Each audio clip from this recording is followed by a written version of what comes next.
আসসালামু আলাইকুম, সবাই কেমন আছেন? তো আশা করি ভালো আছেন। আমরা গত কয়েক সপ্তাহ আগে বাজার থেকে যে নতুন গরুগুলা কিনেছি, আজকে আমরা ওই গরুগুলাকে সব গরুগুলাকে কৃমি ওষুধ খাওয়া দিলাম আলহামদুলিল্লাহ।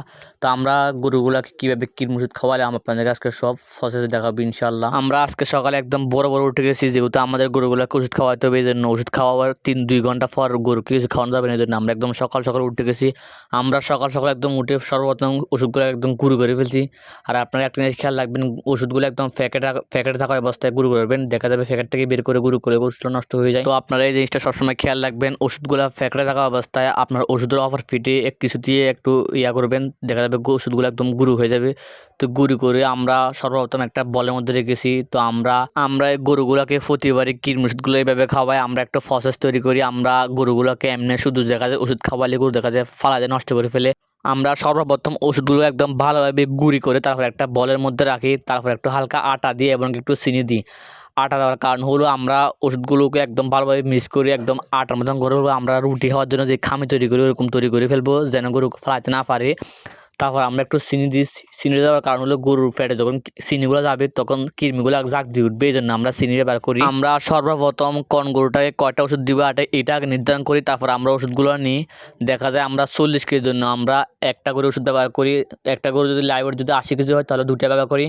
আর একটা গরু যদি লাইভ 120 কেজি হয় তাহলে আমরা 3টা ব্যবহার করি। হালকা একটু বেশি ব্যবহার করলে ভালো, আমরা একটু হালকা একটু বেশি ব্যবহার করি। সর্বপ্রথম আমরা বলের মধ্যে গুঁড়ি করে ওষুধগুলো আমরা আগে রাখি, তারপর একটু হালকা একটু আটা দিয়ে আর একটু হালকা চিনি দিই। তো 3টে একসাথে মিক্স করে ফেলি, মিক্স করে একটু হালকা ফান দিয়ে একদম মিক্স করে তারপর একটু খামি মতন করে ফেলি, যে আমরা রুটি বানানোর জন্য খামি তৈরি করি, ওরকম খামি তৈরি করবো ভালোভাবে।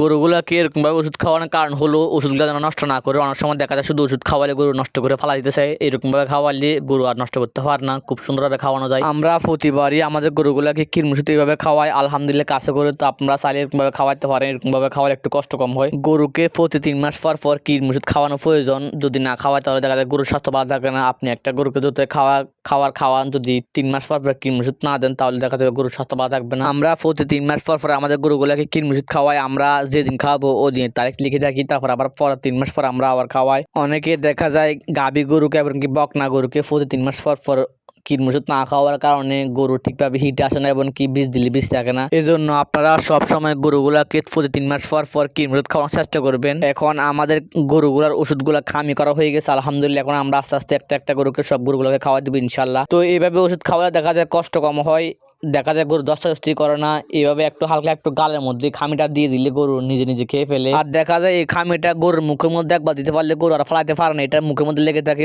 গরু ভালোভাবে সেটে খেয়ে ফেলে। এইভাবে খাওয়ালে আমাদের ওষুধগুলো নষ্ট হয় না। আমরা সব গরুগুলাকে কৃমি ওষুধ খাওয়ানোর পর 2 ঘন্টা পর্যন্ত আমরা কোনো খাবার দিব না, 2 ঘন্টা পর্যন্ত গরুগুলাকে না খাওয়া রাখবো। আপনারা সবসময় এই জিনিসটা খেয়াল রাখবেন, আমাদের সব গরুগুলোকে আমরা কৃমি ওষুধ খাওয়ানোর পর 2 ঘন্টা পর্যন্ত আমরা গরুকে কিছু দিই না, 2 ঘন্টা পর আমরা ঘাস দিয়েছি। তো আপনারা এই জিনিসটা সবসময় খেয়াল রাখবেন। আমাদের আজকে ভিডিও পর্যন্ত, সবাই ভালো থাকবেন, সুস্থ থাকবেন। আসসালামু আলাইকুম।